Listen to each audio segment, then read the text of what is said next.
राधा वल्लभ श्री हरिवंश। स्वागत है आपका हरि के भक्त सीरीज एपिसोड नंबर 2 में। आज हम बात करने वाले हैं मुनियों में श्रेष्ठ देवऋषि नारद जी के बारे में।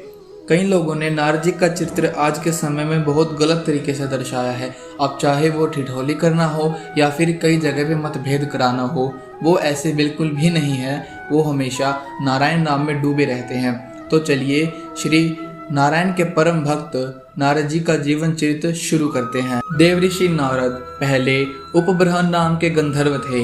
एक बार ब्रह्मा जी की सभा में सभी देवता और गंधर्व भगवान नाम का संकीर्तन करने के लिए आए। नारद जी भी अपनी स्त्रियों के साथ उस सभा में गए। भगवान के संकीर्तन में विनोद करते हुए देखकर ब्रह्मा जी ने इन्हें शूद्र होने का श्राप दे दिया।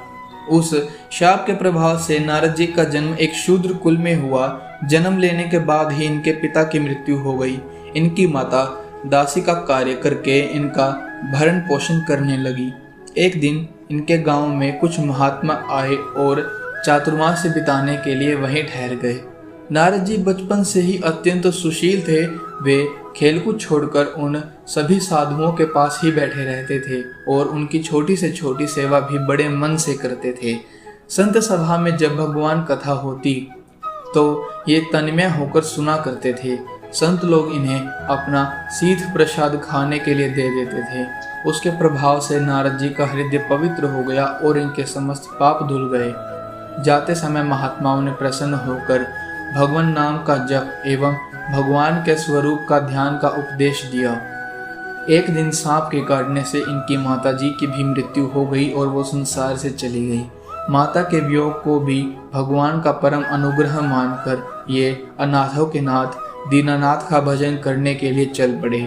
एक दिन जब नारद जी पीपल वृक्ष के नीचे बैठकर भगवान के स्वरूप का ध्यान कर रहे थे, अचानक इनके हृदय में भगवान प्रकट हो गए और थोड़ी देर तक अपने दिव्य स्वरूप की झलक दिखाकर अंतर्धान हो गए। भगवान का दोबारा दर्शन करने के लिए नारद जी के मन में व्याकुलता पैदा हो गई। वे बार बार अपने मन को समेटकर भगवान के ध्यान में लगाने का प्रयास करने लगे, किंतु सफल नहीं हुए। उसी समय एक आकाशवाणी हुई, हे दासी पुत्र, इस जन्म में फिर तुम्हें मेरे दर्शन नहीं होंगे। अगले जन्म में तुम मेरे पार्षद रूप में मुझे पुनः प्राप्त करोगे।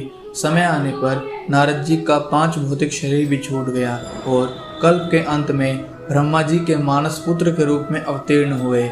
देवऋषि नारद भगवान के भक्तों में सर्वश्रेष्ठ हैं। ये भगवान की भक्ति और महात्म्य के विस्तार के लिए अपनी वीणा की मधुर तान पर भगवत गुणों का गान करते हुए निरंतर विचरण किया करते हैं। राधे राधे।